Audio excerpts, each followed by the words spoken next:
per paskutinius metus kokie 150 000 vibratorių supardavęs.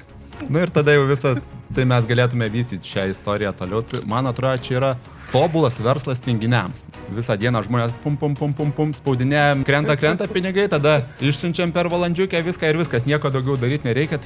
Mūsų verslas šiaip, jeigu paimtume tuos visus vadovėlius, tai mūsų verslas turėtų turbūt neveikti tiesiog. Lietuviai turi tą problemą, kad per daug mes galvojam, ką kiti apie mus pagalvos, tai galvoti reikėtų kuo mažiau. Marketingai yra taip, kad geriausi pasiima beveik viską, žinai. Ir jeigu tu būsi vidutinis, tu neturėsi vidutinių rezultatų, tu būsi dugne.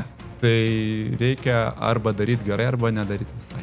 Šiandien mano svečias Povilas Klusaitis, vienas iš Fantazijos LT įkūrėjų ir vadovų. Žinotas buržėlis. Tai žmogus, kuris kartu su komanda sugebėjo iš temos, apie kurią Lietuvoje ilgą laiką buvo kalbama pašnibždomis, sukurti atvirą, matomą ir net popkultūros dalimi tapusi verslą. Fantazijos LT šiandien yra milijoninis verslas, bet man įdomiausia ne tik verslo skaičiai. Šiame pokalbėje kalbėsimės apie drąsą būti kitokiam, tabų griovimą, marketingą, partnerystę, verslo ambiciją, laisvę ir tai, kaip neprarasti žaidimo jausmo, net kuriant rimtą verslą.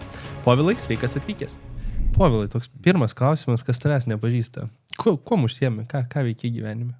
Na tai jeigu jau taip labai trumpai reikėtų prisistatyti, kas manęs tikrai nepažįsta, tai aš jiems tiesiog šaučiu, žinai, tokį, kad per paskutinius metus kokie 150 000 vibratorių supardavęs.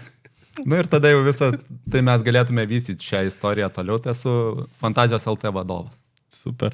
Šiaip aš, žinai, domėdamasis truputį daugiau tavo visą istoriją, tiek daug skirtingų veiklų, tiek daug visokių eksperimentavimų, bandymų, dėliojimų, taip toliau, aš daug klausimų turiu ir norisi pagelbėti ir žmonėms, kurie galbūt yra užstrigę ir galvoja kažkokias idėjas ir nedrįsta, nes Fantazijos LT įkurti Lietuvoje tuo momentu, kai įkūrė, aš spėju, irgi buvo įvairiausių iššūkių ir galvoje, ir aplinkoje, ir skirtai su verslo procesais visais.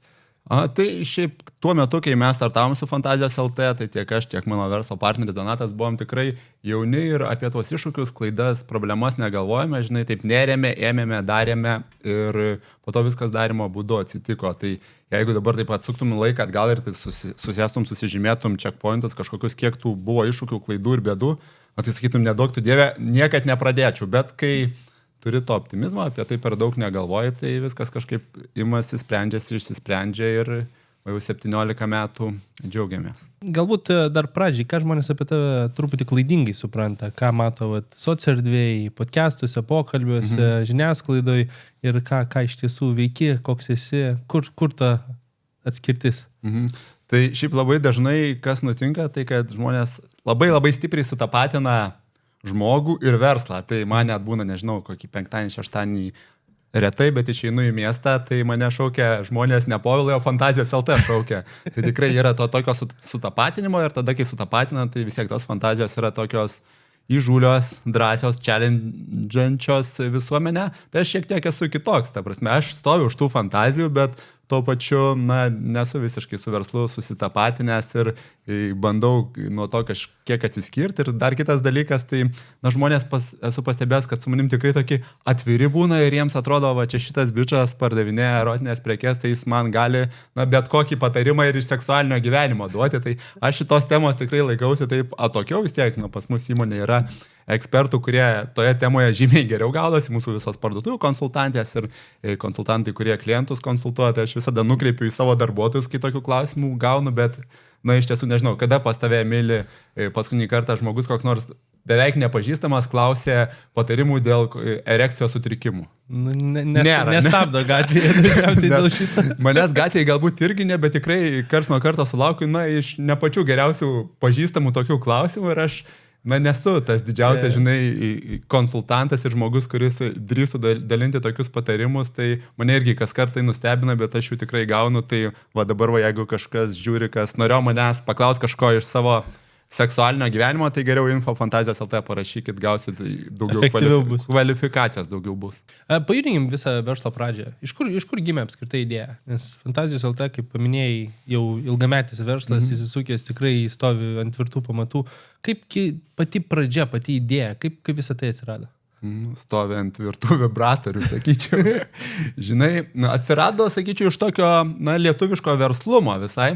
Aš tuo metu dar dirbu samdomam darbe ir dirbu tokio įmonėje, kur mes pardavinėjom reklamą, banerių daug visokių pardavinėjau ir aš turėjau labai daug laiko laisvo ir tuo pačiu supratau, kad tikrai ne visus tos banerius parduodau. Mes ten turėdom daug reklamos plotų ir man buvo akivaizdu, kad jeigu aš turėčiau kažkokį savo projektą, tai aš ten be problemų galėčiau ir save pareklamuoti visame tame, nes, tai kas tie baneriai yra kaip ir papildomai nieko nekainuojantis dalykas, kai turi tų reklamos plotų ir aš tada pradėjau galvoti, kad reikia pradėti kažkokį versliuką ir savo suk, nes buvau tos reklamos pardavėjas ir kai tu esi pardavėjas ir gerai susidėlioji procesus, tai man būdavo taip, kad aš 80% laisvo laiko turėdavau ir tiesiog neturėdavau ką veikti. Ir tuo metu jau Lietuvoje, tai buvo, tarkim, kokie 2008 metai, pradėjo jau ta elektroninės prekybos banga po truputėlį ateiti. Dar tikrai žmonės nebuvo įpratę pirkti, bet net tokie verslai kaip Pigu.lt, Varlė.lt, jie tik atsidarinėjo, tik tai skūrėsi. Ir aš pagalvojau, kad reikia eiti į tą e-komercijos rinką, tai pirmiausia dėl to, kad, man atrodo, čia yra tobulas verslas tinginiams, nes, kai tu turi paprastą fizinę parduotuvę ar kioską kokį nors kebabų, tai ateina žmogus, užsisako tą kebabą, tu ten turi jam tą kebabą gaminti, vargt, su juo bendrauti, man atrodo, atidarysiu elektroninę parduotuvę, visą dieną žmonės pum, spaudinėja, man pinigus perveda, tai krenta pinigai, tada išsiunčiam per valandžiukę viską ir viskas, nieko daugiau daryti nereikia, tai aš kažkaip šios fantazijos tokios vedamas ir užsifantazau, kad reikia daryti elektroninę parduotuvę. Ir tada jau pradėjau nišos ieškoti ir matom, kur tas nišos ieškojimas mus nuvedė. Tai kaip pasirinkai būtent erotinės prekės? Nes čia labai specifinė niša. Jo, aš šiaip turiu tokį ganėtinai atidirbtą pokštą, kuris yra visiškai tiesa, tai kad kai žmonės imasi kokio nors verslo, tai dažniausiai jie neria į tokią sritį, apie kurią labai stipriai gaudosi, arba tas sritis, kuri jų yra tokia aistra, didelė fantazija. Tas sritis, kurioje tu tikrai nori pavaryti, tai mes su mano verslo partneriu Donatu, kai pradėjom Fantazijos LT, mes abu kartu sudėjus sekšopę kartą buvom lankėsi. Jis buvo lankęsis, aš nebuvau lankęsis ir apie prekes tikrai visiškai nieko nežinome, kad įsivaizduot, pavyzdžiui, aš tuo metu nuomavausi tokią palėpę 4 aukšte ir jau mes ten pradėjom tą tinklapį konstruoti ir užsisakėm pirmą paletę prekių, kurias mes jau ketinom pardavinėti. Visų prekių užsisakėm po vieną vienetą, kad turėtume kuo didesnį asortimentą ir tos prekės atkeliavo pas mane į tą palėpę. Mes susinešiojom savomis rankomis, nes ten jokio lifto nebuvo ir mes turėjom tas prekes aprašyti. Tai tiek emocijų mums buvo tuos daiktus vartant, kur mes tikrai tuo metu žiūri ir nesupranti, ar čia kažkur kišti reikia, ar į jį kažką kišti reikia, tai išgyvenom daug to pažinimo džiaugsmo ir pradėjom visiškai kaip diletantai, bet tuo pačiu turėjom, tuos tokius naujokos smegenis turėjom, kurie leido į mūsų tą visą kategoriją pažvelgti visiškai kitomis akimis, negu ten tie visi esami arba buvę rinkos žaidėjai ir mums tai tikrai po to padėjo. Versle dažniausiai būna tas lūžio taškas kažkoks pradinis, kur tu gauni pirmą signalą, kad teisingi žingsniai, eini teisinga linkme. Kada gavai pirmąjį signalą, kur atrodo reikia spausti gazą, važiuoti toliau? Mes, dar prieš užsisakant tą paletę prekių, mes vis tiek kaip tokie pradedantieji verslininkai sugalvojom, kad reikia nuvykti į parodą, pasižvalgyti verslo parodą, pasižvalgyti, kaip čia visą tai vyksta. Susiradom, kad paroda vyksta Berlyne, Vokietijoje ir kai vyksti į tokią parodą, niekad nebuvęs, niekad su tuo nesusijęs, tai mes ten tikrai turėjome daug visokių fantazijų, kas toj parodoj vyksta. Ir mes nuvykome į tą parodą ir šiek tiek sumaišėm parodas, paaiškėjo, kad ten ne vien tik tais verslas verslui paroda, bet Berlyne tokia vynus paroda vyksta, kuri ir šiuo metu vyksta, labai patariu, rudenį vyksta, labai patariu visiems nuvykti pasižiūrėti. Ten susirenka ne vien tik tais erotinių prekių pardavėjai, bet ten susirenka visa industrija, filmų ten, visos žvaigždės ir panašus dalykai. Tai mes, kai ten nuvykom, pamatėm, ten ta paroda, man atrodo, 3 gal dienas vyksta, mums tikrai išsprogo akis pamačius, kiek ten yra žmonių, kiek ten ta visa bendruomenė, kiek ten visko yra ir, ta prasme, matėsi, kad ta Vokietija žymiai labiau pažengusi už Lietuvą ir kaip žmonės atsipalaidavę ir atsipūtę į visą tą temą žiūri, tai toks vis tiek apėmė tada jausmas, kad jeigu pas juos tai yra, pas mus kažkada irgi visą tai ateis, tai turiu blogų žinių, kad praėjo 17 metų, tai dar netėjo iki Lietuvos, tai ką mes matėm prieš tuos 17 metų Berlyne, tai na, Lietuvoje dar to nepamatysi, bet tai kažkaip įkvėpė, kad va, tai yra niša, kuri nebūtinai turi būti visiškai maža niša, jinai gali būti sėkmingo verslo pradžia. Ir mes, žinai, kai pradėjom daryti savo elektroninę parduotuvę, tai pas mus pirmi užsakymai įkrito, kai mes dar jos oficialiai buvom nepaleidę. Ten kažkaip Google susindeksavo ir žmonės nupirko, kai mes net buvom nepasiruošę. Atsimenu, mes net tuo metu dėžučių pakavimui neturėjome, tai kažkokių tiesiog batų dėžučių susiradom, apiniom izoliaciją ir išsintėm. Tai irgi buvo ženklas, kad jeigu tu dar niekam neskelbi ir jau atsiranda klientų, tai esi tu reikalingas. O paminėjai iš karto su draugu verslą. Kaip šitas susidėliojo? Ar iš karto buvo aišku, kad dviese kažkokią idėją apsiminėsit? Tai turbūt čia aš labiau nusprendžiau ir pasiūliau Donatui, kuris yra mano klasiokas. Tai vienas kitą pažinojom tikrai jau daug metų. Aš dirbau, kaip minėjau, tada su reklama. Jis buvo buvęs policininkas, net tai tikrai tokios įdomios sferos pradėti erotinių prekių verslą. Ir aš tiesiog, jau man kai susigaliojo mintis, kad reikia daryti elektroninę parduotuvę ir jau man atrodo turėjau mintį, kad daryti erotinių prekių parduotuvę. Aš tada taip pagalvojau, kad reikia verslo partnerio, nes dviese daryti yra smagiau negu vienam ir kažkaip Donatas pasirodė man toks visai ir yra, jis toks apsukrus žmogus ir pagalvojau, kad visai tiks mums kartu verslauti ir pasiūliau ir po to visą kitą išsivystė. Kaip galvoji apie tą, kur komentarai taip, nežinau ar viešumoje teisinga, bet gan dažnas pasirinkimas, kad su draugais verslo nesukursi per daug rizikinga ir visa kita.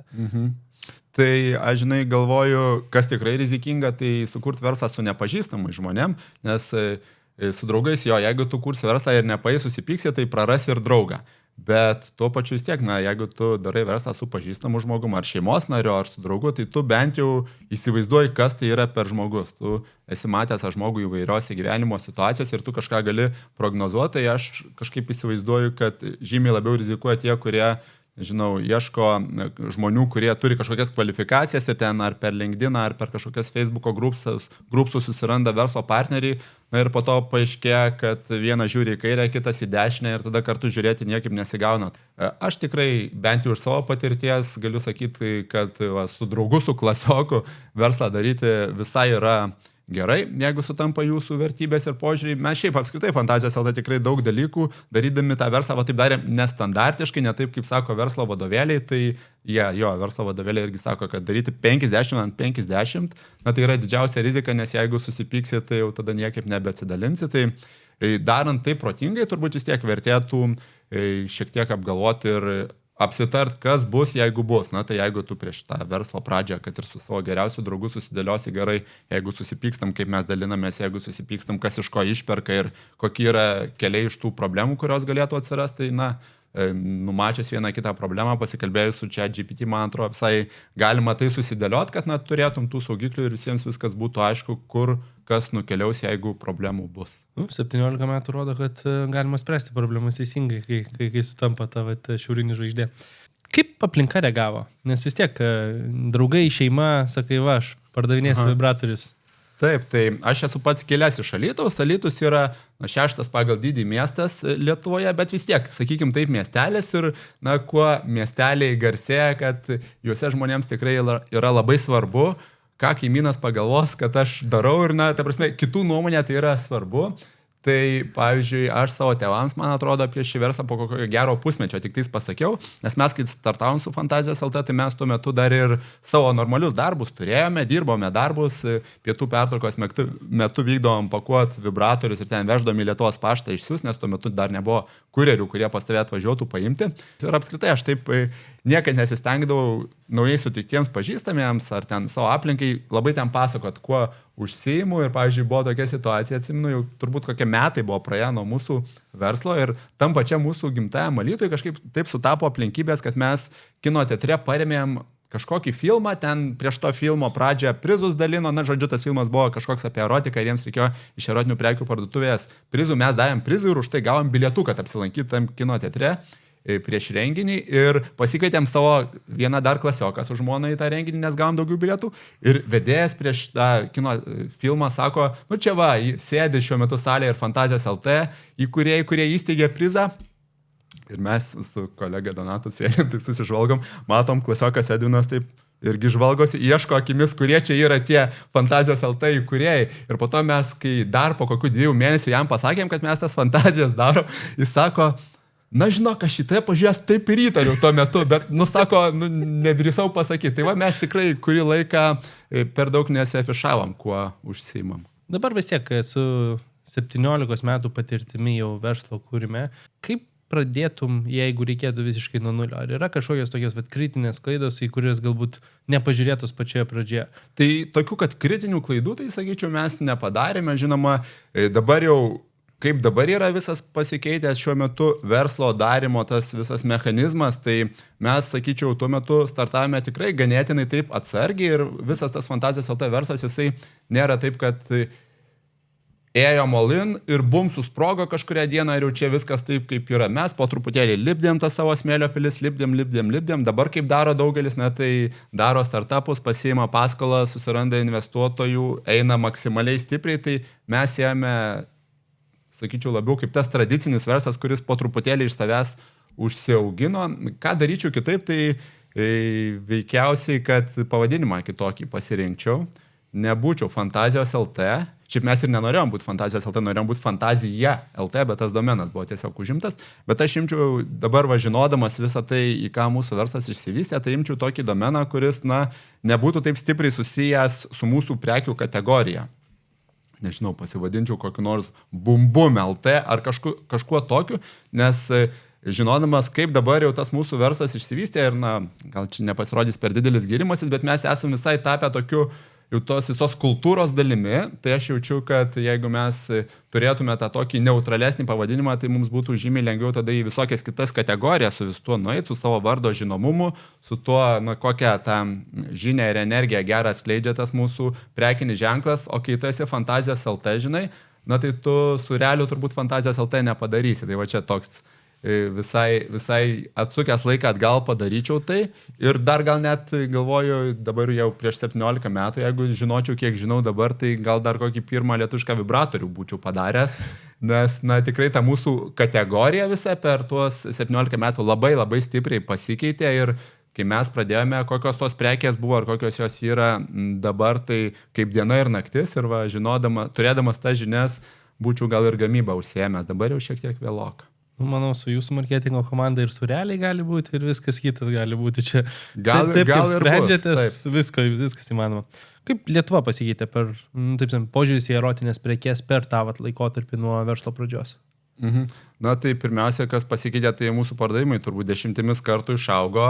Tai ženklas, kad skaičiai nemeluoja, žinai, vadinasi, pokyčiai vyksta.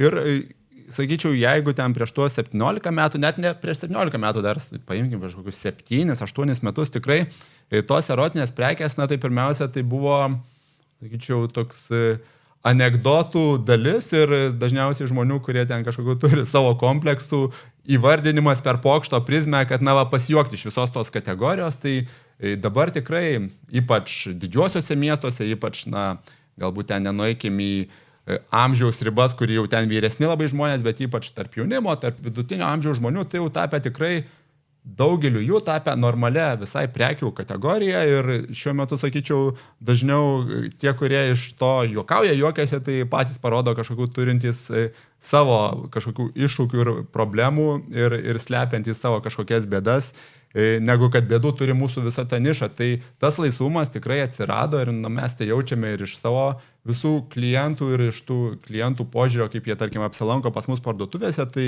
tikrai ne kiekvieną žinoma, bet jau tikrai ženkliai daugiau yra žmonių, kurie gana atvirai apie tai šneka ir tiesiog priima tai, kad, seksas yra normali žmogaus gyvenimo dalis. Paminėjai fizinės parduotuvės ir pačioj pradžioje vis tiek idėja, kaip suprantu, buvo visiškai tik elektroninės.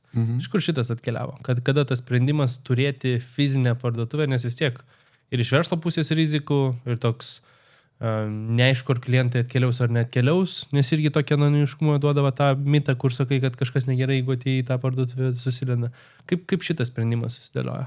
Tai čia turbūt atkeliavo, žinai, iš tokio vaikystės įsivaizdavimo, kaip turėtų tas verslininkas atrodyti, ir atrodo, žinai, jeigu tu turi tą elektroninę parduotuvę, tai kaip man dabar močiutei papasakot, kokio čia verslo užsiimu. Kažkur internete kažką reikia paspausti, o tos fizinės parduotuvės, atrodė toks visai verslo įprasminimas. Tai pirma parduotuvė pas mus gal po kokių tik tais 4 ar 5 metų nuo verslo pradžios atsirado ir po to tų parduotuvių vis kepėme daugiau, bet turbūt nuo tokios ambicijos jas ir pradėjome per daug neturėdami kažkokių finansinių išskaičiavimų ir tos parduotuvės vis atsiranda viena kita.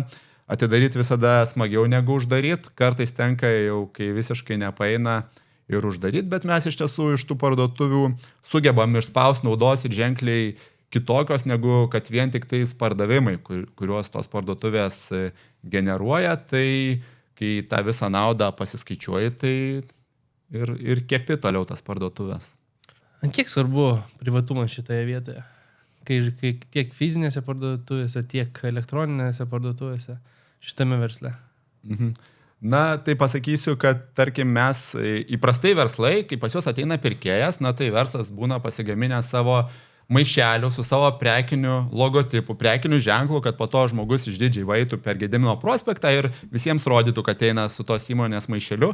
Jeigu mes tai padarytume pas save, tai sakyčiau, pardavimai pas mus per pusę fizinėse parduotuvėse kristų, nes žmonės tikrai nenori, kad kas nors sužinotų, kad pas mus lankėsi. Jiems didžiausias iššūkis yra, kad mano kaimynas nesužinotų, kad aš užėjau į tas Fantazijos LT. Tai tas privatumas tikrai yra mūsų numeris 1 verslo dalykas, nuo ko ir prasidėjo visa mūsų verslo įžvalga, nuo ko mes nerėm į tą erotinių prekių rinką, tai nuo to, kad supratom, kad internetu, kai tu prekiauji, tai žmonėms žymiai lengviau yra užtikrinti tą konfidencialumą. Tai, pavyzdžiui, kad supras, pas mus kokia 80% internetinių užsakymų mes pristatome į paštomatus. Kodėl į paštomatą? Užsisakai ramiai, nueini 11 val. Vakaro, atsiimi, vietoje susimoki ir niekas net neįtarė, kad tu ten Fantazijos LT apsipirkai.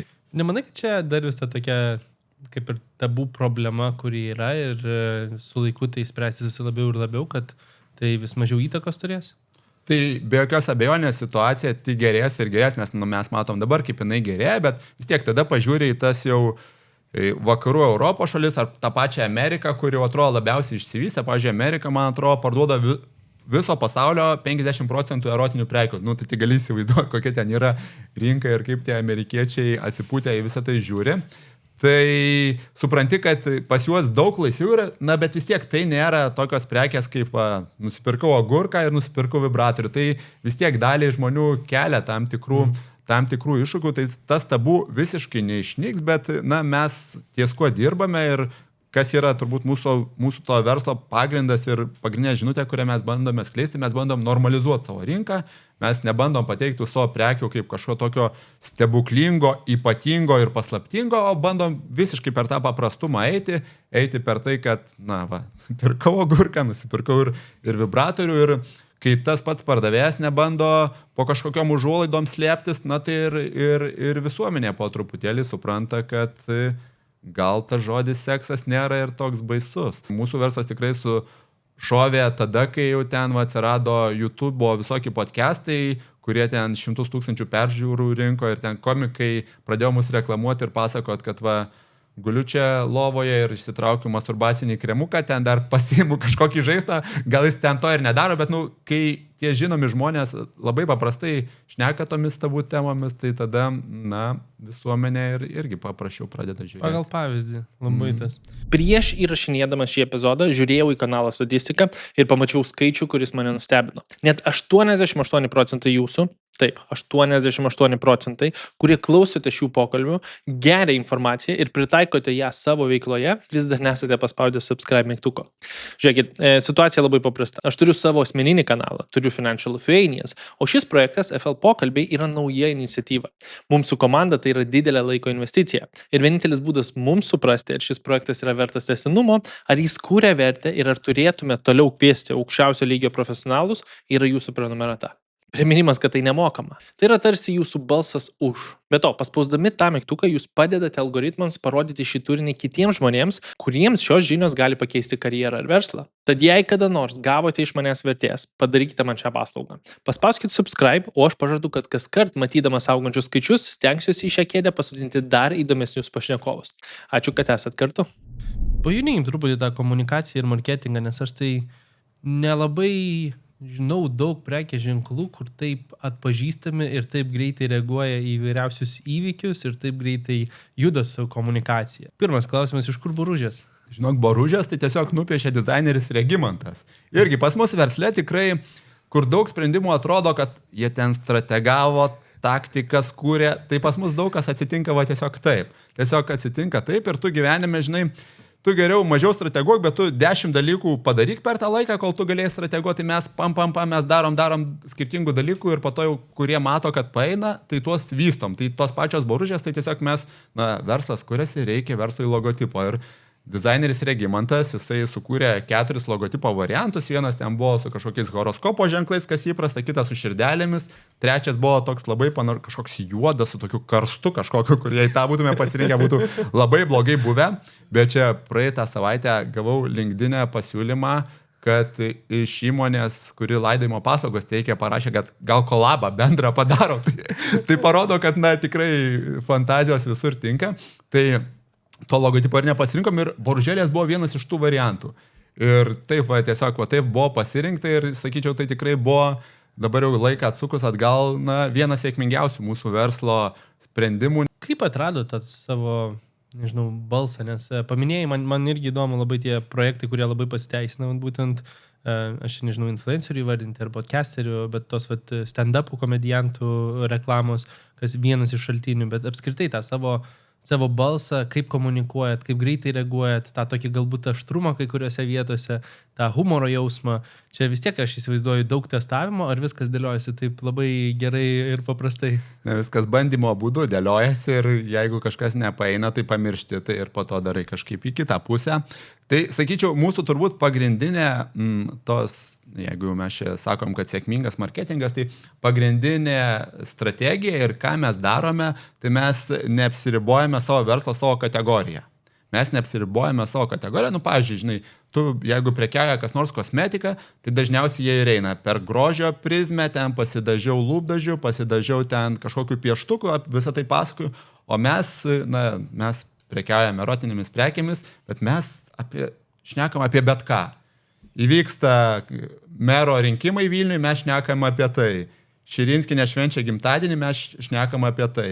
Rytas pralošė prieš Juventusą, mes pranešam, kad šiandien nieko nepadariau, nepaskelbsim ir įdedam ten rezultatą viso to. Tai mes tiesiog neapsiribojam visiškai savo prekių kategoriją ir mes jaučiamės kaip tiesiog visuomenės dalimi ir daug ką nustebina po to, kaip ten koks ima ir sekšopas tuo pačiu su labai kokiais nors gerbtinom organizacijom daro bendrus dalykus. Ten su kokiu Blue Yellow, su Vilniaus savivaldybė, su Alytaus savivaldybė mes projektų turėjo. Tai mes tiesiog, kai tu neužsidedi savo tų tokių kažkokių lubų, tai tu tada ir esi labai pastebimas. Ir tuo pačiu tau išsiplečia arsenalas tų, sakykime, marketingo ginklų, kuriais tu gali varijuoti. Tai čia turbūt yra mūsų pagrindinis dalykas, kas mums padėjo ir man dažnai žmonės sako, bet tai Polai, čia jūs gal jūs čia kokią nors gerą agentūrą pasisamdėt prieš porą metų, kad čia jūs tai pradėjot varyti, nes anksčiau čia jūsų nesimatydavo. Tai mes, sakyčiau, visą laiką labai panašus buvom, bet tiesiog visuomenė dar buvo nepasiruošusi mūsų priimti ir tikrai ten prieš tuos 10 metų įsivaizduot, kad rastum kokį nors žinomą žmogų, kuris mus reklamuotų, buvo tikrai neįmanoma. Šiuo metu yra taip, kad kiekvieną dieną aš ten gaunu pasiūlymų, gal norėtumėt, kad aš jūs pareklamuočiau, o ten prieš 10 metų bėgdavo nuo mūsų tie žinomi žmonės. Tai kas pasikeitė, tai tikrai pasikeitė visuomenės požiūris. Mes tai tokie bandytojai buvom visą laiką. Va čia prieš podcastą tau kaip tik pasakau, buvom kadangi identifikavę problemą, kad žmonės bijo užeiti pas mus į parduotuvės fizinės. Tiesiog jaučiasi nejaukiai, aplinka nežinoma. Tai va mes prieš kokius 8 metus, kai buvo pabėgimų kambarių bumas, ėmėm ir sugalvom, gerai, jeigu tu bijai užeiti apsipirkti, tai gal įveskim taip, kad tą žaidybinį mechanizmą ir padarėm pabėgimo iš erotinių prekių kambarius ir supratom, kad žmonės, kurie ateis į juos, jie valandą laiko ten kažką žais, visai pasijaus saugiai tarp tų vibratorių, tai gal atvyks ir apsipirkti. Tai mes tikrai jau ir seniau darydom tokius sprendimus, ieškodom, kaip ten prasimušti, gauti to dėmesio, bet tiek socialiniai tinklai labai prisidėjo, kad labai paprastai žinutė skleidžiasi, tiek jau dabar jau kokie 5-7 metai ir visuomenė mus žymiai mieliau priima ir žino, ko iš mūsų tikėti, žinai. Man 2 dalykai įdomus, nes pirmas, kaip jūs pareinat su tom idėjom, nes čia toks kabliukas, o antras vis tiek, kaip tas bildinimas jis vyksta, nes tu kažkurioje vietoje labai gali lengvai peršokti į etapą, kuriame dar nepasiruošę, galbūt visuomenė gal nežino, kad tokie jokeliai laukia. Tai kaip galbūt tas testavimas vyksta šitoje vietoje ir galbūt apjungiam su tom idėjų generavimu. Ar turit kažkokį filtrą, kur, dar šito neperžengėm, dar porą metų trūksta iki tenais? Tai filtrą šiaip turime mes tokį gal pagrindinį filtrą, kad niekad nesijuokiam iš tų, kurie yra silpnumo pozicijoje. Tai, pavyzdžiui, jei nutinka žmogui kažkokia nelaimė, tai mes tikrai nebūsime tie, kurie juoksis vardant to, kad gauti to dėmesio. Mes tą dėmesį pasimam tada, kai patys tikime, kad verta tą dėmesį pasimti. Tai prasme, jeigu tai sutampa su mūsų požiūriu, su žinutė, kurią mes norime pasakyti, tai mes ir pasakysime ten, nežinau, koks nors LRT vyksta protestas, žinai, ir pas mus ant parduotuvės durų atsiranda plakatas, kad nedirbame, išėjome į protestą, o ten mažom raidėm parašyta ir mums gaila, kad valdžioje tiek yra iš B raidė žodis. Ir, tas plakatą visi nusifotografuoja, pasklinda ten socialinėje erdvėje, bet, iš tiesų, mano darbuotojai ėjo į tą piketą, reikėjo užsidėti kažkokį plakatą, mes taip galvojame ir, tai užsidėjome, bet tuo pačiu, nežinau, vykdo koks nors šeimų maršas, ne? Kur irgi masinis renginys, visi apie tai šneka, bet mes nei tą šeimų maršą ėjom, nei ten apie jį kažką komunikuoti ketinom, nes, tai yra visiškai toli nuo mūsų ir, tai nesutampa su mūsų visų tuo požiūriu. Tai mes tikrai dėl to turbūt vaikščiodami tomis tvoromis per daug ir nenukrentame, nes darome dalykus, kuriais tikime. Kaip gimsta tos idėjas? Pas mus daugelis tų idėjų gimsta iš mūsų vidaus, nes mes turim tokį požiūrį, nusiteikimą, kad mes nesusidėliojom marketingo planų pusė metų į priekį.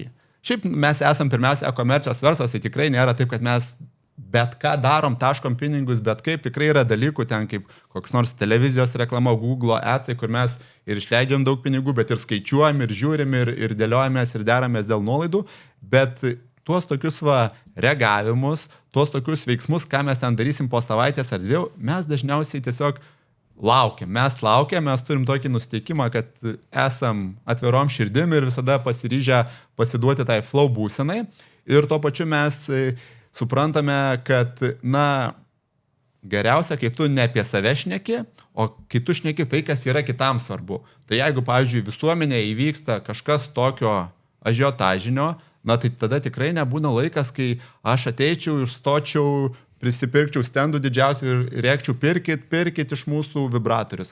Tuo metu, jeigu ten, nežinau, laimi Lietuvos krepšinio rinktinė, tai visi lietuviai tuo metu ir galvoja apie Lietuvos krepšinio rinktinę. Pavyzdžiui, čia, kai žaidė lietuviai, man atrodo, su latviais ir Velička galva susitrenkė ir jis ten gal 30 taškų pelnė, čia praeitą rudenį buvo ir buvo tokia ikoninė jo nuotrauka, kuris ant galvos tokį bintą buvo apsiviniojęs baltą.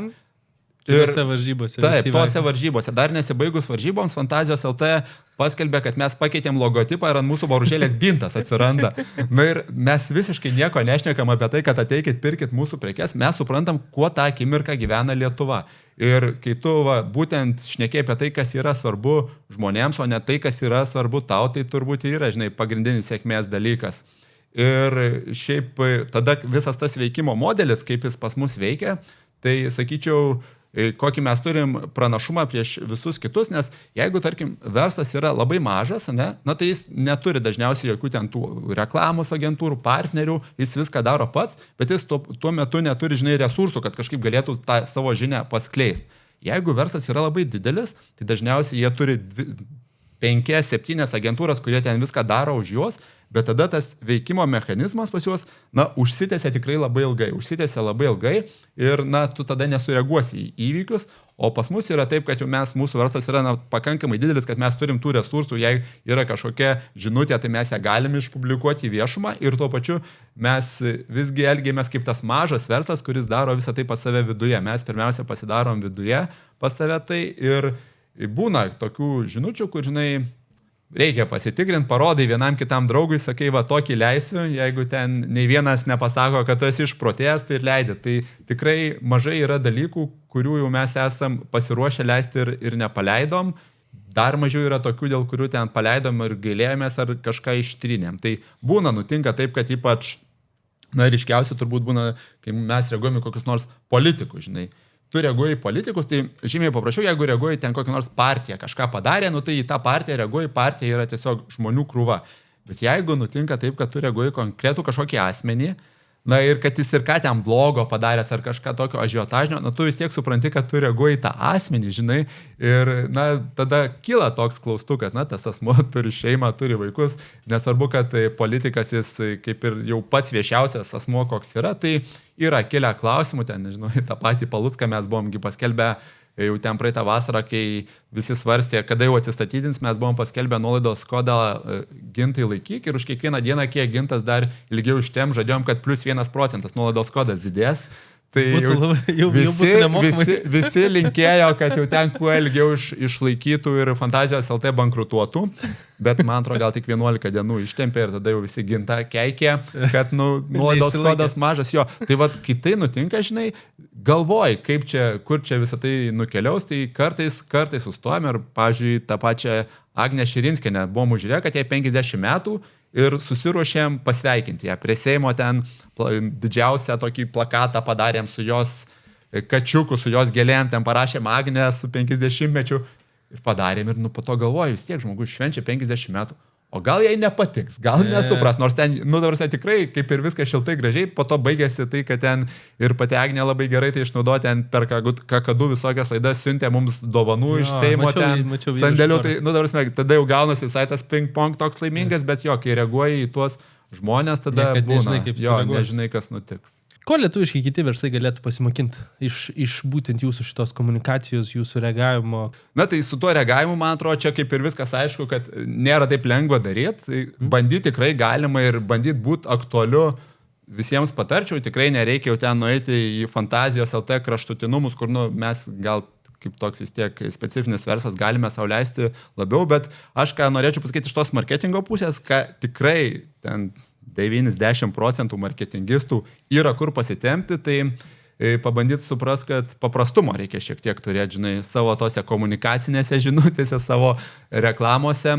Jeigu mes, tarkim, važiuotume iš Vilniaus į Kauną ir ten autostrados stendų pridėliota, ir tu važiuoji ir tu supranti, kad ten tas stendas, kur ten pridėta reklamų, pridėta daugybė teksto, tai ten turbūt pusė įmonės prisidėjo prie to, kad pasiūlymais, kaip tas stendas turėtų atrodyti ir kiek ten visko yra prikrauta. O iš tiesų tai, mes reiškia per gerai galvojam apie save, apie savo marketingą, apie savo verslus, kad visuomenė tiesiog sėdi ir laukia, kada tu čia kažką man pareklamuosi, kažką parodysi. Žmonės tau beveik neskiria dėmesio. Tai tu suprasdamas, kad tau visuomenė neskiria dėmesio, tu turi tada ir eiti ją ten kuo paprasčiau, kuo trumpiau, kuo naudoti mažiau kažkokių sudėtingų mokslinių žodžių, nes tikrai matant komunikaciją labai dažnai taip ir jaučiasi, kad atsisėdo, pribeinstormino, dar paturbino, dar kažkas pasakė, kaip čia dar galima būtų užsukti ir po to tik tiems žmonėms, kurie sėdėjo prie to brainstormo stalo ir visiškai yra aišku, kokia jų tai yra idėja, tai mes Fantazijos LT tikrai visada stengiamės per paprastumą eiti. Pavyzdžiui, čia tu finansais domiesi, tai pastebėjai, kad Fantazijos irgi buvo į finansų rinką įnėrę šių metų pradžioje. Mes buvom ką padarę, žinojom, kad jau ateina antros pakopos tas išleidimas. Taip, tai mes dar sausio mėnesį pranešėm, kad jeigu tau nerūpė ateitis, ištaškyk savo antros pakopos pinigus Fantazijos LT. Ir atsirado Kaune, Vilniuje stendai, kurie kvietė ištaškyti. Šiaip tokia čia buvo beveik socialinė akcija, nes, kai tu sakai ištaškyk, tai kaip ir tą atvirkštinę psichologiją naudoji. Tai ta žinutė mūsų tikrai labai gerai nuėjo, bet ką norėjau pasakyti, tada atsirado verslų, kurie ėmė ir nusikopijavo šitą mūsų žinutę. Ir, pavyzdžiui, dabar važiuojant iš Vilniaus į Kauną yra stendas, nežinau, galim gal pareklamuoti, Martino technika, kuris paėmęs tą pačią žinutę, kad jei nerūpia ateitis, išleisk pinigus ten kažkokiai buitiniai technikai, bet ką dar Martinas padarė? Jisai prirašė dar teksto, jisai dar pripiešė kažkokių traktorių, kažko dar ir tada gaunasi žmonės pro tavo stendą leikiant 130 ir ten be manęs to stendo niekas tikrai negalėjo nuskaityti. Ir parodo, kaip tu neieškai to paprastumo. Tai marketingė paprastumas yra vienas iš esminių dalykų. Jeigu tu nesugebi pasakyti dalykų paprastai, tai gal geriau tada patylėti. Bet aš šiaip, kuo labai tikiu, tai aš tikiu investicijom į prekinį ženklą. Ir ne viskas, kas šiam gyvenime yra pamatuojama, yra efektyvu ir ne viskas, kas efektyvu, gali, žinai, būti pamatuojama. Tai aš jau dabar matydamas mūsų verslo istoriją tikrai galiu jau ir skaičiais pasakyti, kad tos investicijos į prekinį ženklą, nors ten konkrečiais taktiniais momentais negali to pamatuoti, labai stipriai atsiperka. Pavyzdžiui, ten Google paieškose lietuviai, kai nori nusipirkti kažką iš mūsų kategorijos prekių, jie neieško erotinės prekės, jie veda Fantazijos LT, kur yra ten 10 kartų populiaresnis raktažodis negu kad erotinės prekės, tai investicinės į tą prekinį ženklą atsiperka, bet čia tavo riba, kaip labai gerai sakai, kur gali ten atidaryti tą savo pinigų kranelį ir jie tiesiog išbėgs ir tu nieko negausi atgal. Pajudinkim, man dar truputį įdomi ta dalis, kad vis tiek 17 metų 2 žmonės valdo verslą ir jeigu aš teisingai supratau, 50-50, kaip paminėjai. Na, bandyčiau gal perimti iš Donato, kad man 7-5 būtų, bet kol kas 50-50. Kaip pasidalina tas atsakomybės? Ar čia natūraliai išsiskirsto, ar tiesiog reikia kažkur nubrėžti ribas, kur, žinai, vienas nesikiša kito reikalus, kitas nesikiša į pirmojo reikalus, nors realiai visi reikalai tame pačiame versle. Jo, tai iš tiesų, kur jau svarbus reikalai, tai mes kišamės vienas į kito reikalus, nesuprantam, kad tai yra bendras reikalas ir ar ten vienos rytis, ar kitos rytis dalykai, kurie jaučiam, kad yra ne kažkokie tos dienos reikalai, o ten tų metų reikalai ar to pusmečio reikalai, tai tikrai kišamės vienas kitam, patariam, apsitariam ir darom, bet pas mus tas pasiskirstimas veiklomis visai nuo pat verslo pradžios taip atsirado, minėjau, kad aš baneriais prekiavau, šiaip iš tokio reklamšiko backgroundą turėjau, tai aš nuo verslo pradžios prisėmiau tą marketingo dalį, kadangi esu įmonės vadovas, tai ir darbuotojais taip labiau rūpinos, ten strateginė dalimi, o kolega Donatas jisai ten nukeliavo į mūsų produktų pusę, ten su tiekėjais derasi, logistika užsiima ir tokiais panašiais dalykais, tai mes taip visai taip natūraliai atsiskyrėme, kiek įmanoma, nesikišame vienas į kito reikalus, bet jo, takoskyra yra ir šitoje vietoje kaip ir didelių bėdų neturim. Kaip sprendžiat, kai nesutarėt? Kai atrodo vienam vienas logiška, kitam kitas logiška? Žinai, Donatas minėjau, kad policininkas buvęs ir jis tai yra vieną bokso kovą turėjęs, tai aš su juo nesiginčiau per daug. O jeigu rimtai visiškai, tai žinok, mes nesipykstam, visiškai. Mes visiškai nesipykstam, mes, pavyzdžiui, turim ten normalų bendrą chatą, mes kiekvieną dieną chatinam, ten visokių pokštų turim, gyveni tos dienos realijomis ir tai pasakyti, kad ten per tuos 17 metų ten būtum susirėjęs taip, kad pasiuntęs, tai aišku, vienas kitą esi, bet kad susipykęs taip, kad ten nesišnekėtum ir ten galvotum, kad kažką daryti, tai taip nėra mums buvę. Ir čia, man atrodo, kai surandi žmogų su panašiomis vertybėmis ir panašiu požiūriu, kaip tu, tai tada ta viena kryptimi ir keliauja. Kaip greitai tapot didesni? Jeigu paėmus, žinai, kada atsirado jau, kad buvo ką dalinti? Mes Fantazijos LT turim šūkį, kad dydis nesvarbu. O apie mūsų verslo augimą, tai tikrai, kaip minėjau pradžioje, mes nebuvom tas startupas, kuris ten tylėjo ir šovė į viršų, tas augimas vyko po truputėlį. Po truputėlį kiekvienais metais apyvarta didėja, viena parduotuvė atsiranda kita ir toks tas jau lūžis, kur jau tikrai taip jau ėmė ir ten kelis metus iš eilės po 5% prisidėjo, tai COVIDas buvo. Buvo COVIDas, kai tuo metu tiesiog viskas užsidarė, žmonėms prisireikė pramogų namuose ir paaiškėjo, kad mes visai esam reikalingi. Bet žinai, kad iki to sulaukt, nes tuo metu kitas... Čia 12 metų, ne? Aš taip skaičiuoju. 11-12 kada metų. COVIDas 20, buvo 21 kažkada. Jo, tai kad to sulaukt, pavyzdžiui, kai tas COVIDas prasidėjo ir pradėjo aiškėti, kad čia tokie verslai šiuo metu visai yra ant bangos, tai tuo metu atsidarė Lietuvoje dar 20-30 erotinių prekių elektroninių parduotuvių, kurie jiems atrodė, kad aš imsiu ir tą bangą prigriepsiu. Bet bangą prigriebė tie, kurie kaip mes ten tuos 12 metų zulino, kurie buvo įdirbį padarę, tai aš irgi dažnai susiduriu su kokį nors kolegos pažįstami turi verslus, kur tas verslas ne pats didžiausias, ten dirbo kokie 10 žmonių ir atrodo jisai įsisukęs yra į savo tą, žinai, ratą, sukasi, kur atrodo šviesos tunelio gale nematyt, bet, esu pastebėjęs, kad kartais to, žinai, galimybės vis tiek atsiranda ir tos galimybės atsiranda tiems, kurie turi įdirbį. Tai mes, kadangi tą įdirbį turėjome, tai per tą COVIDą visai sugebėjome užaugti, o po to jau ir nebesumažėjome. Trumpam pertraukiam šį pokalbį, nes turiu kai ką, kas, manau, jums bus aktualu. Šiame podcast'e mes daug kalbame apie ilgaamžiškumą, sveikatą, verslo strategijas, laiko planavimą ir kitus svarbius dalykus. Iš esmės mes ieškome būdų gyventi kokybiškesnį gyvenimą. Ir jei klausote šių pokalbių, aš darau prielaidą, kad jūs esate tie žmonės, kuriems normaliai nėra pakankama, jūs norite geriau. Tačiau yra viena dedamoji, be kurios ši formulė neveiktų taip, kaip turėtų. Tai yra finansinė ramybė. Nesvarbu, kaip gerai planuojate laiką, jei finansai kelia stresą, sistema tiesiog griūna. Būtent todėl pagrindinėme Financial Opinions kanale mes darome tai, ko dažnai trūksta viešoje erdvėje. Rodome realybę. Mes su kolegomis rengiame gyvas diskusijas, atidarome tikrų žmonių investicinius portfelius ir žiūrime, kaip teorija veikia praktikoje, be pagražinimų. Jei norite pamatyti, kaip kiti žmonės įdarbina savo pinigus, kad galėtų skirti laiko sveikatai ir verslui, bei užduoti mums klausimą gyvai, prisijunkite.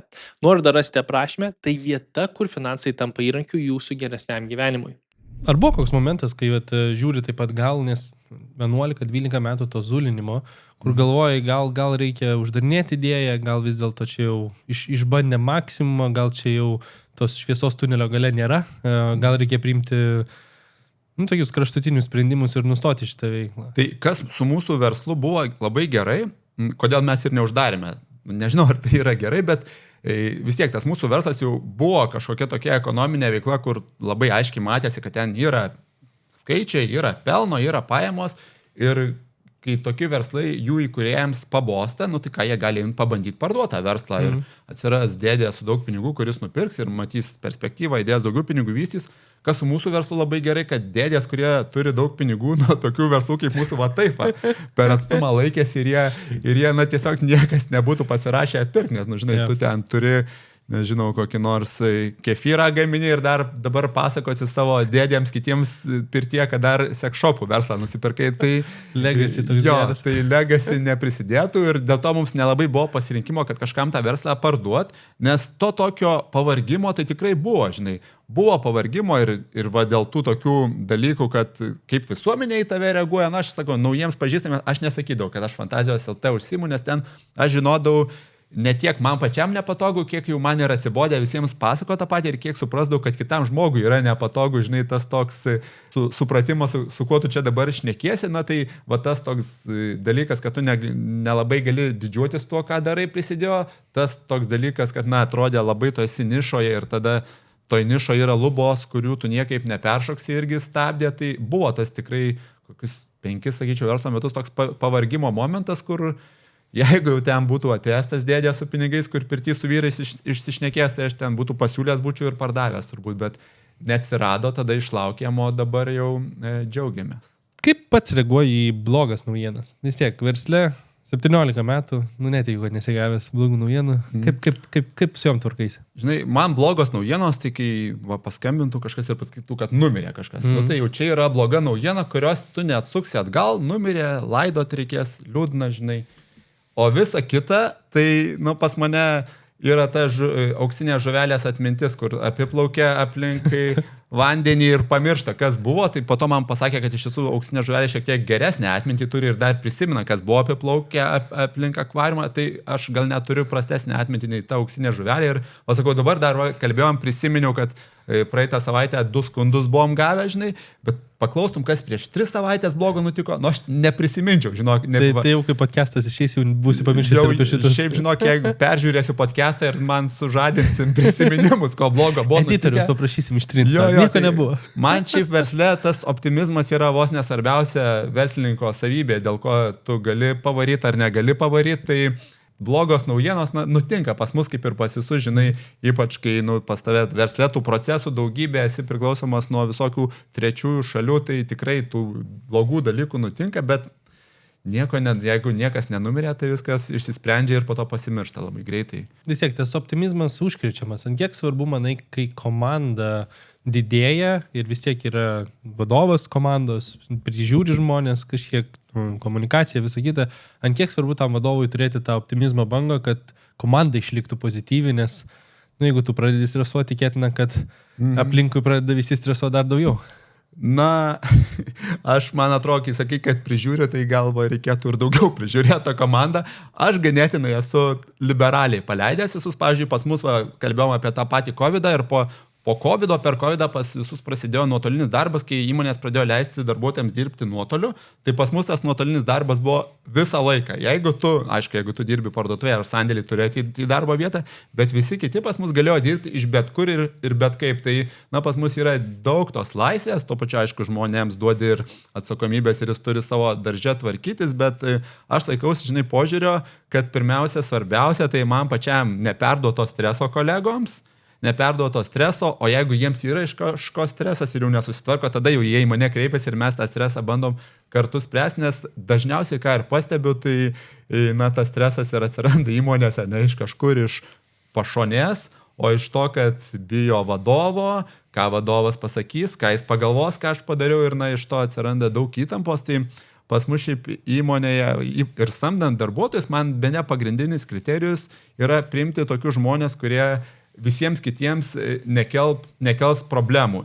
Problemų, jau man geriau bus prastesnis specialistas, bet jis nebus tas, kuris aplink visus kolegas kiekvieną dieną challenges, kur kiekvieną dieną duos pastabas, nes, kai yra, susiformavęs kolektyvas, sakyčiau, turi viduje tokią visai kūrybinę atmosferą, tai žymiai paprasčiau yra net ir su labai talentingu žmogum ją sugadinti, negu kad palaikyti. Aš visada, kai atsirinkinėjau žmonės, man pirmas kriterijus yra, kad neatsirastų tas, kuris ten per daug mums visiems problemų kels. Ir aš žinau tikrai verslų, kurie galvoja visiškai atvirkščiai, nes kai yra tų, kurie visus challenge'ina, tai tu tikrai gali tada atrasti naujų krypčių, atrasti augti, bet mano asmeninio ir mano kolektyvo, tarkim, ta visa emocinė sveikata yra žymiai svarbiau negu kad ten kažkokią dar verslo naują kryptį atrasti, probleminių žmonių labai vengiu.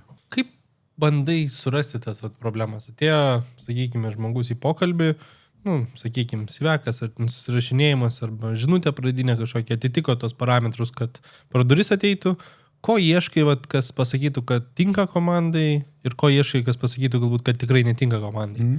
Dažnai mes per tuos darbo pokalbius, kaip ir per pirmus pasimatymus, būnam fainiausią savo versiją ir aš tikrai, nors esu gyvenime nemažai ir pokerį žaidęs, ir mafijos žaidimą, tai turiu tokių visai gal savybių, kur nuskaityti žmonės, bet neturiu tų magiškų savybių ir tikrai ir mane apgaut galima. Tai per tuos pirmus darbo pokalbius tikrai gali suklysti, tai aš ką stengiuosi daryti, tai darbint per pažintis. Tai pas mus įmonė tikrai dirba nemažai žmonių, kuriuos atvedė dirbantis žmogus, kuriuos man rekomendavo mano draugas, kurie yra mūsų giminės. Mes kažkaip tai visai šitą tokią kryptį esam paėmę ir tada tu ne vien tik tais turi tą darbo pokalbį, per kurį pasikalbi, bet turi atsiliepimą, turi rekomendaciją žmogaus, kuris rekomenduoja ir tada tu žymiai labiau gali suprasti, ko tu gali tikėtis. Visiškai ne pagal vadovėlį, žinai. Aš sakau, vadovėlį. Mūsų verslas, šiaip jeigu paimtume tuos visus vadovėlius, tai mūsų verslas turėtų turbūt neveikti tiesiog. Mūsų verslas turėtų neveikti, nes tikrai darom daug ką ne pagal vadovėlius, bet čia apie bitę yra geras dalykas, kad anksčiau mokslininkai galvojo, kad pagal fizikinius dėsnius ar kamanė ar bitė negali skristi. Ir, bet jinai pati nežino, kad negali skristi ir skrenda. Po to paaiškėjo, kad gal ne visus fizikinius dėsnius įvertino ir jinai gali skristi, bet mes kažkas tikrai labai panašaus esam link tos kamanės. Dvi boružės. Labai atitinka. Kaip matai Fantazijos LT, ir šiaip visą verslą po kokį 10-mečio dar? Nes manau, kad jeigu paklausčiau 8 metais, būtų tikriausiai vienas atsakymas, po 10 metų kitas atsakymas, po 10 metų dar kitas. Kaip nuo dabartinių laikų, jeigu mes įmam 26, tai 36, kaip įsivaizduoja atrodė šitas verslas? Tai aš šiaip tikiuosi, kad tas verslas gyvuos dar po 10 metų, nes aš kai prisimenu, pažiūrėjau, iš savo vaikystės, ten atsimenu, mėgdavau žiūrėti tokią laidą Taip ir ne, Valinskas vesdavo. Ir ten būdavo visokie verslai, kur įsteigdavo prizus ir ten atrodydavo įspūdingi verslai, nes jau televizijos laido įsteigė prizus. Ir man dabar, kai atsuku laiką, atgal pagalvoju, tų verslų beveik nei vieno nelikę. Tai, kas tuo metu ten buvo top, pasikeitė aplinkybės, pasikeitė visuomenė, atsirado konkurencija, verslų neliko. Tai verslė sakyt, kad čia po 10 metų užtikrintai dabar mes tik šnekėsim apie augimą ir kas čia pas mane bus geriau, tai nebūtinai taip turi būti. Nes, pavyzdžiui, mūsų temoje ten atrodytų, tabų mažėja, erotinės prekės visai tampa normalių dalykų, žmonės perka, bet tuo pačiu tas pats seksas kaip veiksmas, tai jis pasaulyje turi tendenciją, kad jis varo žemyn ir vis mažiau žmonių šią veiklą užsiima, nes jie atranda smagesnių užsiėmimų ir ten, pavyzdžiui, kiek už seksų užsimdavo ten žmonės prieš 20 metų to pačio amžiaus ir kiek dabar tai yra ypač tarp jaunų žmonių labai stiprus kritimas. Nesvarbu, kad jie ten nesigėdina apie tą seksą kalbėti, bet jie tiesiog neranda tam laiko.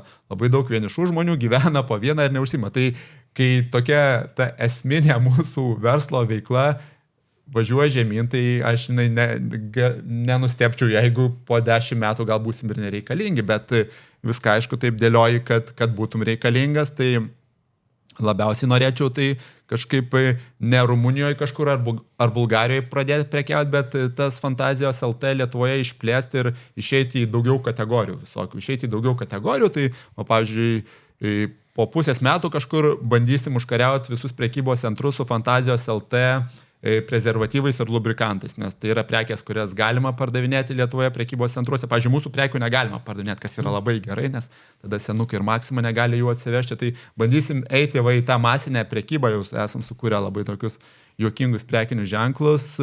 Pavyzdžiui, lubrikantas vadinsis atsargiai slidu. Aš sakau, ta komunikacija yra kažkas tokio. Jo, tai mes bandysim plėsti kategorijas ir kažkada galbūt bus ir Fantazijos LT viešbutis ar panašių dalykų, surrealės galbūt bus. Tai labai, kadangi jaučiu, kad mūsų tas prekinis ženklas tikrai turi daug energijos, paprasčiausia tai turbūt būtų padaryti Boružėlė LT vaikiškų žaislų parduotuvę, kur viskas jau yra, bet iš tą kategoriją neis. Ja, pavojinga labai tokia iš savo pusės. Pajudinkim truputį dar, kas galvoje dedasi, nes man visą laiką dažniausiai patinka žmonės pakalbinti iš tokio, žinai, kur įsitikinimai, kur jų ribos. Vienas mitas apie verslą, kuris tave galbūt nebūtinai erzina, bet tu dažnai išgirsti ir atrodo, kad visiškai nesąmonė, ypač būnant praktikų versle. Man atrodo toks tikrai jau pačių tų verslininkų įsikalbėtas mitas, kad verslas turi būti labai sunku. Jeigu aš darau verslą, tai kiek aš čia dėl jūsų visų aukojuosi, kiek aš čia vargstu dėl savo darbuotojų, kiek aš čia visuomenėje atiduodu, kiek čia mokesčių ten sumoku, kiek aš čia bemiegų naktų turiu, bet tu pirmiausia, tu tai darai dėl savęs. Būk mažiau godus, jeigu tu ten pavargsti, neturi laiko, tai susimažink per pusę veiklos. Tai man atrodo, kad tie verslininkai per dažnai užsideda savo kažkokį tokį kankinio aureolę ir bando eiti per visą tai, kad turi būti būtinai sunku, žinai. Ką žinau, aš turiu visai veiklos savo tam versle, bet, darau tiek, kiek man atrodo, kad man yra smagu ir kad tiek, kiek man užtenka. Jeigu pamatau, kad čia man jau per daug reikalų ir aš ten turėsiu aukoti savo laisvalaikį, sveikatą ar ten laiką su savo vaiku dėl to, kad aš dar 3 parduotuvės atidaryčiau, tai aš geriau tų parduotuvų ir neatidarysiu. Tai man atrodo, kad tam versle viską galima ir paprasčiau daryti ir tai tikrai nėra kažkokia kančia. Pajudinkim tada mitą apie marketingą. Kas manai čia pavojingo yra? Nes daug įvairiausių idėjų, kaip marketingas turėtų veikti. Galbūt vieną tokį mitą, kurį matai dažniausiai komunikuodamas vis tiek apie kaip jūs komunikuojat, kaip kiti verslai komunikuoja, ką gerai daro, ką blogai daro. Šiaip marketingą, kad pavojingo, tai žinok, nieko nėra, nes marketingistai nei jie ten širdis operuoja, nei atominės elektrinės stato, tai ten irgi labai dažnai per daug sureikšmina savo funkciją, ką galėtų daryti geriau. Tai aš sakyčiau, gal pirmas toks mitas, kur galvoja, kad pamačiau čia ar užsienyje, ar Lietuvoje, kur kažkas daro marketingą ir aš padarysiu taip pat, nukopijuosiu ir panašius rezultatus turėsiu. Tai, žinok, beveik nesu matęs, kad taip nutiktų ir visada reikia atrasti savo tą kelią, savo kryptį į sėkmę ir taip imti, kas vienam 1+1 bus 2, tai kai tu padarysi tą patį 1+1, tau gali būti -5, tai tas nukopijavimas tikrai neveikia. Ir šiaip marketinge sakyčiau, kad kas yra labai blogai, tai galvojimas, kad jeigu aš vidutiniškai darysiu, tai aš turėsiu vidutiniškus rezultatus. Ir galvoju, vidutiniškai visai neblogai, vidutiniškai tai normalu visai. Marketinge yra taip, kad geriausi pasiima beveik viską, žinai. Ir jeigu tu būsi vidutinis, tu neturėsi vidutinių rezultatų, tu būsi dugne. Tai reikia arba daryti gerai, arba nedaryti visai. Įmanoma sukurti tokį išskirtinį prekės ženklą, jeigu bijai kitų nuomonės? Šiaip jeigu visiškai tau nerūpi kitų nuomonė, tai veikiausiai psichopatas esi. Tai čia irgi nėra gerai, bet kuo tikrai garsėja lietuviai, kad mums per daug rūpi kitų nuomonė, per daug rūpi, ką kiti pagalvos apie mus. Ten tai po to persidoda, nežinau, ir į tą patį kokį nors viešą kalbėjimą, kur man yra pasakoja amerikiečiai žurnalistai dalinosi, kad ten Lietuvoje kažką kalbina, tai iš 10 žmonių vienas sutinka kalbėti ir dar ten kas 5 normaliai pašneka. Sako, Amerikoje išeini su mikrofonu, tai ten 9 patys pribėga šnekėti ir visi nori pasisakyti ir visiškai negalvo, ką čia dabar pagalvos kiti apie mane, ką aš čia pasakiau ir koks aš čia kitoks esu. Tai lietuviai turi tą problemą, kad per daug mes galvojam, ką kiti apie mus pagalvos, tai galvoti reikėtų kuo mažiau, o versle tuo labiau, nes, pakol tu tik tais pradžioje esi, tai vis tiek turėsi supras, kad to palaikymo per daug nebus, visi norės su tavim asocijuotis tada, kai jau tu padarysi kažką gero. Tai jo, čia visiškai normalu ir visi su tuo esam susidūrę. Aš atsimenu, man atrodo, aš dabar galvoju, Žilvinas galbūt Kevičius yra pasakojęs tą, kad sako, jeigu tu, sako, čia metafora iš tos pusės, jeigu atsistoji kalbėti, vienaip ar kitaip kažkam būsi atsukęs užpakalį. Tai visą laiką bus kažkas, kas tavęs nemėgsta, kas nepatinka, ką darai. Tai sako, čia kaina to, kad tu kažką apskritai darai. Ar yra kažkokia specifinė reklama ar kampanija, ar kokia nors komunikacija, kur pats galvoji, va šita tai man labai patinka. Tai aš tau minėjau apie savo auksinę žuvelės atmintį, tai dažniausiai ne vien tik blogus dalykus, bet ir mūsų ten tą visą marketingą aš dažniausiai prisimenu tai, kas va šiuo metu vyksta, nes tu šiuo metu gyveni, nes tai, kas buvo, tai žinai buvo, tai, kas bus, tai dar greičiausiai yra ir nesugalvota pas mus. Tai, pavyzdžiui, šiuo metu tai ant ko tikrai, kurios idėjos esu labai užsikabinęs, tai esu užsikabinęs ant kovos su tabako pramonė, žinai. Ir mes einam su tokia žinutė, kad rūkymas kenkia potencijai, kas yra tikrai tiesa. Pavyzdžiui, va, čia prie Cupo yra užbrandinta rūkykla visa, kur parašyta rūkymas kenkia potencijai. Mes čia ketinam kažkada su tabako inspekcija susitikti apie pasišnekėti, kaip plačiau šią žinią skleis, nes tai yra tikrai tiesa, žinai. Tai va, šitą temą esu visai šiuo metu taip užsivedęs, kur man atrodo ir teisinga tema, ir patinka man visas tas jos energija, kurią turi. O šiaip iš tų kampanijų, tokių iš praeities, tai labiausiai turbūt įsimena tos, kur energijos kainuoja. Nes, pas mus, kai mes darome, gan dažnai paprastuoju būdu nepasidaro, ypač jeigu tu ne vien tik socialiniuose tinkluose komunikuoji, bet ten bandai kažkokius media kanalus įtraukti, kažkokių trečiųjų šalių reikia pagalbos, tai mes tikrai labai dažnai tą žodį neišgirstame, tai yra vienas kitas, kur tikrai ant galvos turėjęs esi pastovėti, kad tai vyktų. Pavyzdžiui, čia kai vyko Vilniaus mero rinkimai, Zuokas su Benkunsku varžėsi ir Zuokas turėjo tokį šūkį Vilnius be kamščių. Jo komunikacija visą statėsi, kad ateisiu į valdžią, Vilniuje dings visi kamščiai. Ir ant Geležinio Vilko gatvėje, ant viaduko jis buvo pasikabinęs. Ten Artūro Zuoko nuotrauka, partijos numeris, Artūras Zuokas, Vilnius be kamščių. Ir nutiko taip, kad Geležinio Vilko gatvėje pravažiavus Zuoko tą viaduką, iš karto kitas viadukas buvo mūsų reklaminis plotas, kur mes turėjome. Ir man iš karto mintis, kad reikia su Artūru sukomunikuoti, žinai, vis šitoje vietoje. Tai mes pasikalbėjom su Mantu Kalteriu, kuris tuo metu mūsų reklamavo ir sugalvom padaryti visiškai identišką reklamą. Ten spalvingumas užrašai, kur Mantas Kalteris, Vilnius be kompleksų. Ir ten numeris partijos, viskas. Padarėm tai, nusipiešėm ir gavosi taip, kad tie, kurie valdo tos reklaminius stendus, jie pamatė mūsų tą plakatą, sako, sako, tokio nekabinsim. Sako, kodėl nekabinsit?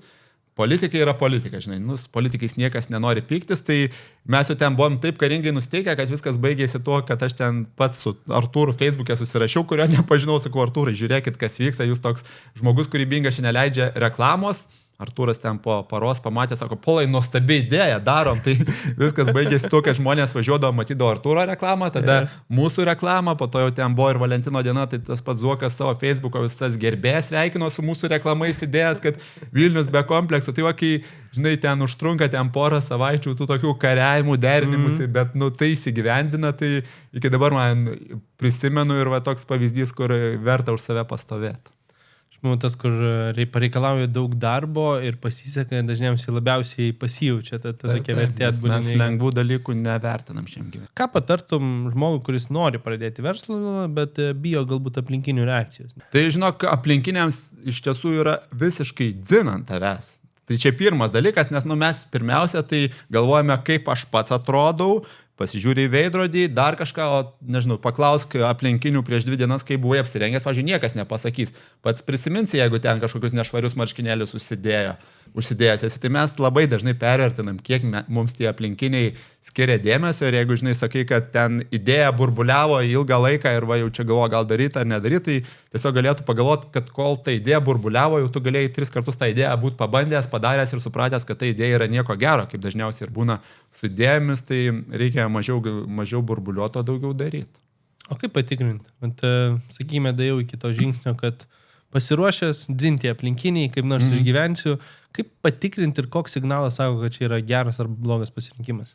Tai žinai, geras ar blogas pasirinkimas gan retai būna, kad gera ar bloga idėja. Dažniausiai būna geras arba blogas įgyvendinimas, nes nuo idėjų tu pasikalbėk su tuo pačiu ChatGPT per dieną, jūs ten unikaliausių appsų galite išgeneruoti, o po to imi daryti ir žiūri, kad vieni kažkodėl padarė ir vienaragis gausi, kiti tą patį darė dar galbūt 2 metais anksčiau ir gausi šnipštas. Tai tikrai svarbiausia yra įgyvendinimas, o jeigu nori daryti, tai pritariu tai minčiai, kad reikia nebūti perfekcionistu, susidėlioti kažkokį tokį laiko rėmus, per kiek tu pasitikrinsi, nepadarydamas tobulai, susigalvoti, kokių tu rezultatų sieki ir jeigu matai, kad nepaeina, tai sugebėt tai paleisti, o ne įsikibus, kaip mes 17 metų bandyti lietuviams vibratorius parduoti. Nu, bet neblogai sekasi, žinai, 100 štukų čia taip. Jo, bet, žinai, pagalvojus, gal jeigu tą pačią energiją būčiau įdėjęs į kažkur kitur, tai gal šiuo metu sėdėtum su kokio nors vienaragio savininku. Visą laiką, what ifs, žinai, čia. Užkabinant dar tą tokią patirtį, nes tu paminėjai ir dėl brando vardo, ir dėl to potencialių papildomų pasirinkimų, kaip manai, ar geriau pradėti labai specifiniai nišoj ir tas operacijas, tą verslą vystyti, žinai, būtent tenais ir tada plėsti ateityje, ar iš karto apsiimti tuom, kad tu galėtum ir turėtum tą galimybę išsiplėsti ir galbūt jau paraleliai turėti 2-3 fokusų tokios vietas? Na tai mūsų, pavyzdžiui, verslo pavyzdys tai tikrai rodo, kad nišos pasirinkimas yra gerai, tai aš visada esu už tai, kad reikia specializuotis gyvenime. Reikia specializuotis ir reikia tapti labai geru bent jau nišiniai srityje, o ne vidutiniškai geru 17 sričių. Ir žinai, ypač jeigu tu užsigribi per daug, tai labai gali būti, kad tu turėsi konkuruoti su tais didžiaisiais rykliais. Nu nežinau, dabar mes abu sugalvotume, kad imam ir elektroninį paštą pradedam tiekti, ne, ir su Gmailu konkuruoti, ar ten kokius nors skelbimus Lietuvai pasiūlom, o iš skelbimų geri pinigai yra, ypač kokiu nors nekilnojamo turto. Na ir tu užsigriebi tokį kasnį, kurių ten yra tie didieji, kurie turi resursus, turi viską. Būna, kad laimi žmonės loterijose, bet dažniausiai nelaimi. Tai jeigu tu randi nišą, kuri yra, tokia specifinė, kur nėra įlindę ten Facebook'ai, Google'ai, tos visos korporacijos, tai tau nuo to atsispirti yra žymiai lengviau, o jau po to tu gavęs ir pasitikėjimą ir turėdamas kažkokį pagrindą, jau ten gali bandyti plėstis, vystyti, bet rasti savo nišą, savo specifiką yra teisingas pasirinkimas. Yra koks nors įprotis, kurį tu sakytum unikaliai, specifiškai privalomas kiekvienam verslininkui arba verslininkiai? Tai privalomas, tai tikrai ne, nes aš kuo tikiu, tai kad yra daugybė kelių į sėkmę. Net, nežinau, paėmus tuos pačius žinomiausius Lietuvos verslininkus, tu pažiūrėtum, kokių jų yra skirtingų, nežinau, kokį nors paimtume Norfos Dundulį ir Burgailą, kur atrodo visiškai žmonės skirtingi, visiškai kitaip supranta tą verslo darymą ir abudu be proto faini, be proto sėkmingi, bet tą sėkmę pagavę visiškai skirtingomis kryptimis, tai aš sakyčiau, nėra tokio kažkokio vieno, ką būtina daryti ar ko būtina nedaryti, bet versle dažniausiai laimi ne tie, kurie yra patys protingiausi ar patys darbščiausi, o dažniausiai laimi tie, kurie, sakyčiau, ryšių geriausių turi, tai jau jeigu ką daryti, tai reikia kurtas draugystės, kurtas pažintis ir po to žiūri, kad atsidaro tie durys. Keliai žymiai ir durys žymiai lengviau atsidaro, negu kad tam, kuris ten užsidarė savo sandėliukį, labai stipriai dirba. Networkingo, taip sakant, pasirinkimas duoda irgi gražą. Duoda, nuvykti, pamedžiot, pažvejot su vyrais verta. Jeigu dabar galėtum paimti ir nežinau, yra kažkoks magiškas būdas kiekvienam žmogui, kas gyvena Lietuvoje, įrašyti sakinį, 2 sakinius į galvą, kad išgirstų. Yra kažkas, ką norėtum perduoti? Įrašyti į galvą. Sakyčiau, sekso neapleist, nes mes, kaip kalbėjom, seksas labai mažėjantis yra užsiėmimas pasaulyje, o tai yra vienas, nors ir paprasčiausių, bet didžiausių gyvenimo džiaugsmų. Tai kviečiau šitai veiklai paskirti savo energijos, paskirti dėmesio, suplanuoti kalendoriuose ir tiesiog pasidžiaugti. Super. Ačiū tau, labai smagu pabendrauti. Aš turėjau dar didelį kiekį klausimų į kitą pusę, bet manau, aš pakalbinsiu apie veiklas ir marketingą atskirai dar kitame pokalbėje. Man visą laiką įdomu, kaip žmonės pradeda tą verslą ilgą laikotarpį, po truputį bildina ir išsprogdina veiklą į kitas aukštumas. Vėl visas nuorodas į info paštus, kad nesiųstų tau į privačių klausimų, paliksim irgi aprašyme. Tai pasidalinsim visais kontaktais, kuriais norės, ir puslapiais, ir adresais, kur nukeliauti, pasižvalgyti žmonėms. Ir su visais kitais žiūrovais susitiksim sekančiame epizode. Tai tiek. Ačiū.